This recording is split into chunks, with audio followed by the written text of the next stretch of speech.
Good morning from Browns Bay. It's Tuesday, the 9th of June, and it's day one of level one and a whole new beginning. Um, I want to tell you a little joke that my music teacher told me years back, the first one that I had anyway. And it wasn't a long series of lessons, but he was a good guy and he loved telling jokes. And one Saturday morning, when my sister and I went along to this lesson, he had this question for us. The question was this: what made the hearse horse horse? And of course, we as kids had to think seriously, what is he going on about? What made the hearse horse horse? And of course, the answer was the coffin. Every time I get a cough, I think of that guy and his wonderful appreciation of silly jokes for kids.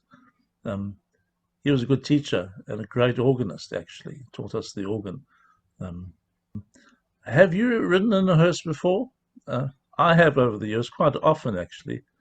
I've often had to help funeral directors load people into the back of them, too, when they've come to fetch them from a home. I received a piano as a gift some time back. It's still here, right here in my study. Traveled the world with us. I was playing the piano at a conference, and a member of our church from years back when we were kids came up to me and asked if I had a piano at home, which was an odd question to ask a pianist. I said, no, actually, don't. There was a reason for that. And she said, well, we have two, and we would like to give you one of them. Isn't that amazing? It's very biblical, I think. When you've got two of something, you should give one away. Um, the problem was the piano was 110 kilometers away in a different town. And I happened to be in a funeral director's office the next week, arranging the funeral for the mother of a friend, a very dear lady. And I told my friend, whose mum's funeral we were arranging, that I was being given a piano. And I said to her, "Oh, the problem is to get it from A to B is quite complicated. You know, you can't just pick it up in a car." And my undertaker friend, who was one of the first ladies in the industry back then, she was a wonderful woman. Um, she said, "Oh, I can do that." And I looked at her and I thought, that'll be interesting. Sure enough, the funeral director, the undertaker, as we called them then, sent along a funeral van. Fortunately, it wasn't a hearse, but it did have their kind of logo on the side, and the neighbours were kind of having a look to see if someone had died.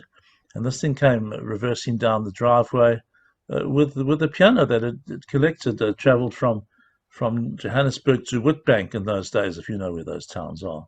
There's another good story about a hearse, and then I'll get to the point of what I want to say. The Methodist minister was asked to conduct a graveside service for a member of his church, and the cemetery was quite far away from the church out in the country, and he wasn't feeling very well, so he decided not to drive, but to ride with the funeral director in the hearse in the front seat.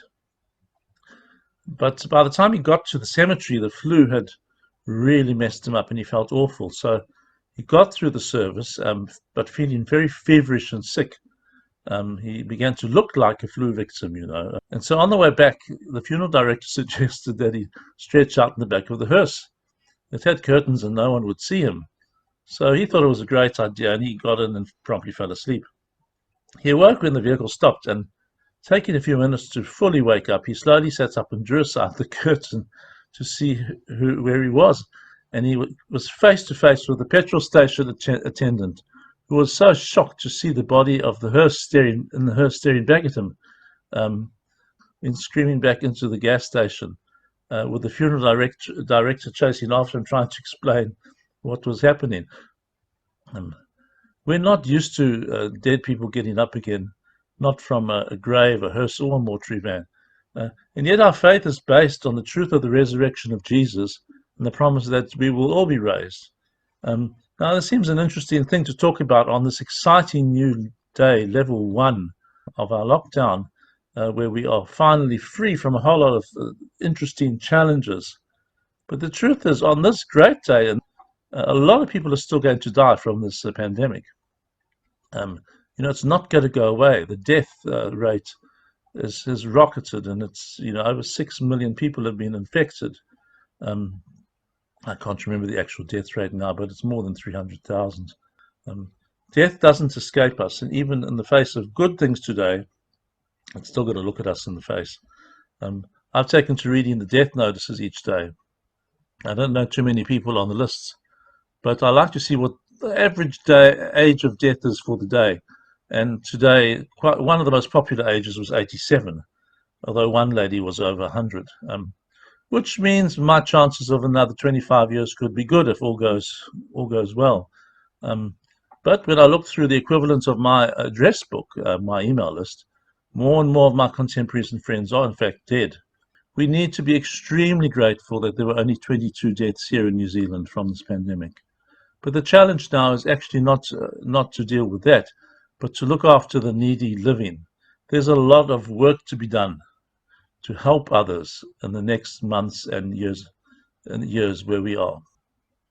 The interesting thing about the Bible's picture of a day in the creation story, which we read on Sunday, is that it starts in the evening.